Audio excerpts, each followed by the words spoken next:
পৃথিবীর কোনো দেশে সরকারি চাকরি হঠাৎ করে চলে যায় না। আপনি যদি কোনো অপরাধ করেন, দুর্নীতি করেন, ঘুষ বাণিজ্য করেন, ধরা পড়লে আপনাকে ওএসডি করবে এবং ৬ মাস ১ বছর ওএসডিতে রাখা অবস্থায় আপনি সম্পূর্ণভাবে বেতন পাবেন।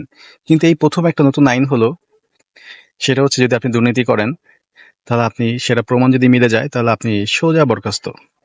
অর্থাৎ আপনি চাকরিচ্যুত হবেন। এই যে চাকরিচ্যুত হবেন, এটার কারণে অনেকেই আবার আন্দোলন শুরু করে দিয়েছে।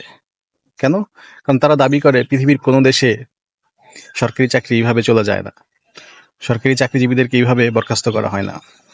শুনুন ভাই বলি, পৃথিবীর অন্যান্য দেশের মানুষের ভিতরে দেশপ্রেম আছে। যারা সরকারি চাকরি করে তারা দেশের প্রতি তাদের অনেক ভালোবাসা আছে। তারা আপনাদের মতো এত দুর্নীতি করে না।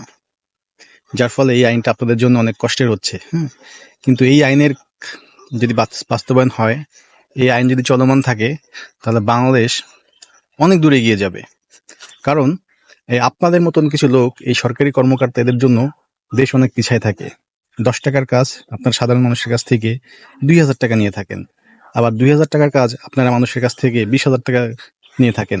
এই যে আপনারা দুর্নীতিগুলা করেন, এই দুর্নীতিগুলা থেমে যাবে, বন্ধ হয়ে যাবে। যার ফলে মানুষ সরকারের উপরে অনেক আস্থা রাখতে পারবে। এই আইনটা চালু হতে বিশেষ করে ভূমি অফিসের লোকজনদের অনেক সমস্যা হয়ে যাবে। তারা এই ভূমি অফিসের কর্মকর্তারা ঘুষ ছাড়া কোনো কিছু চিন্তা করতে পারে না।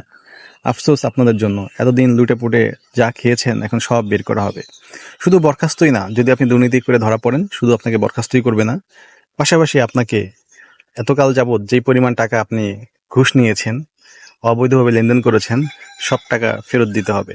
এবং আপনার বেতনের সাথে যদি আপনার সম্পদের হিসাব গড়বড় থাকে, তাহলে আপনার সম্পদও রাষ্ট্র ক্রয় করবে, জব্দ করবে। সো এখন থেকে আপনারা সবাই ভালো হয়ে যান। এখন থেকে নাগরিক যে সেবা, সাধারণ মানুষ যে সেবা পাওয়া উচিত, সেই সেবার জন্য যে সরকার আপনাকে বেতন দিয়ে এখানে রাখছে, আপনি সেই সেবাটাই করে যাবেন। যদি দুর্নীতি করেন, সোজা বরখাস্ত, সাথে গণপিটুনি বোনাসও পাবেন। এখন আপনারা দুর্নীতি করলে আপনার যে উপরে যে বস আছে, সেও আপনাকে আর বাঁচাইতে আসবে না। যত কিছুই করেন না কেন, যদি দুর্নীতির টাকা ভাগ বাটোয়ারা করে খান, যে কজন মিলে ভাগ বাটোয়ারা করে খাবেন, সব কয়টাকেই বরখাস্ত করা হবে। সো দুর্নীতি ছেড়ে দিন। বাংলাদেশ সমৃদ্ধ এবং শক্তিশালী হওয়ার পিছনে যে বাধা, মূল বাধা, সেটা হচ্ছে দুর্নীতি। আর এই দুর্নীতি দমন করার জন্যই এই আইন তৈরি করা হয়েছে। দুর্নীতি করবেন, বরখাস্ত। আর আপনি যদি এই আইনের বিপক্ষে যান, এটা যদি আপনি মানতে না চান, তাহলে আমরা সাধারণ জনগণ এবং সকলেই জেনে নেব, বুঝে নেব আপনি একটা দুর্নীতিবাজ। আপনারা যারা সরকারি কর্মকর্তা, তাদের জন্য এটা খুবই দুঃসংবাদ। কিন্তু সাধারণ জনগণের জন্য এটা মানে ঈদের চাইতে বেশি খুশির সংবাদ।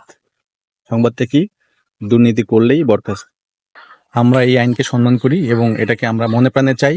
বন্ধুরা, ভিডিওটা বেশি বেশি করে শেয়ার করে দেন, কারণ আমরা আসলে সবাই চাই বাংলাদেশটা দুর্নীতিমুক্ত হোক এবং আমরা যাতে ভূমি অফিস, বিদ্যুৎ অফিস, পাসপোর্ট অফিস, সব ধরনের সরকারি যে অফিসগুলো আছে, সেখানে যাতে যেয়ে আমরা সরকারি যে ন্যায্য মূল্য, ন্যায্য ফি, সেই ফি দিয়ে যাতে আমরা আমাদের কাজ করতে পারি।